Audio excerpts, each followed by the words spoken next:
এটা সুন্দৰ ৰাতিপুৱাৰ সৈতে মোৰ নতুন এটা মিনি ব্লগলৈ স্বাগতম জনাইছোঁ।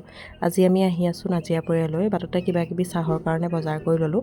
ঘৰত সোমাই আকৌ লগে লগে ওলাই দিলোঁ বুলি ক'ব পাৰি।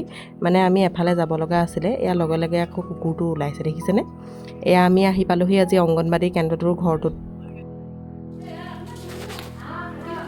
নহয় নহয়, লাইন পাতি থাকিব লাগিব, পটককৈ নাপায়, প্ৰথমতে নাপায়, সেনেকৈ কওক। কওক আপুনি ক'ব নোৱাৰে নেকি? আপুনি মই প্ৰথমতে আহিছোঁ, প্ৰথমতে ল'ম, সেনেকৈ ক'ব নোৱাৰে নেকি? এয়া যে কনভাৰ্চেশ্যনটো শুনিলে, মই এনেই ধেমালি কৰি লৈছোঁ আৰু তেওঁৰ লগত। শিকি দিলে ভালকৈ ঘৰতহে দেখুৱাব পাৰিম। মানে মানুহগৰাকী বহুত বেছি খৰধৰ হৈছে, মানুহ বহুত আছে। এয়া কিতাপ, কালাৰ পেঞ্চিল, কালাৰ কৰা বহি। তাৰপিছতে এয়া ঘৰলৈ আহি পালোহি। ঘৰলৈ আহি পিনি চাহ বনাইছোঁ। ঘৰলৈ অহা আগৰ ভিডিঅ'বোৰতো ইহঁতকেইটাক দেখিছে, ইহঁতি চাহ পৰি থকা জেগাডোখৰতে কিবা কিবি বহি খেলি থাকে, তাতে চাহ অকণমান দিলোঁ। আহিছোঁৱে যেতিয়া বিকি আৰু পুতুৱে আকৌ মই কাপনা ভিডিঅ'টো কৰি থৈছে, সিহঁতিকেইটাই মোবাইলটো ভাল হয় নহয় চাই দিছোঁ বুলি। এতিয়া এইটো তাই মনত থাকিব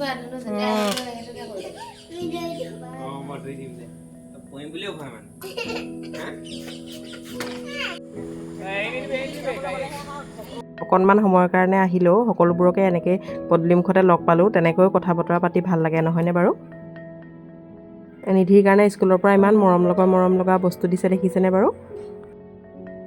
আহিয়ে কাপোৰ সলাবলৈও তাইৰ মন নাই, একদম মানে কালাৰ পেঞ্চিল, কালাৰ বুক দেখি এয়া ৰং কৰিবলৈ লাগিলেই।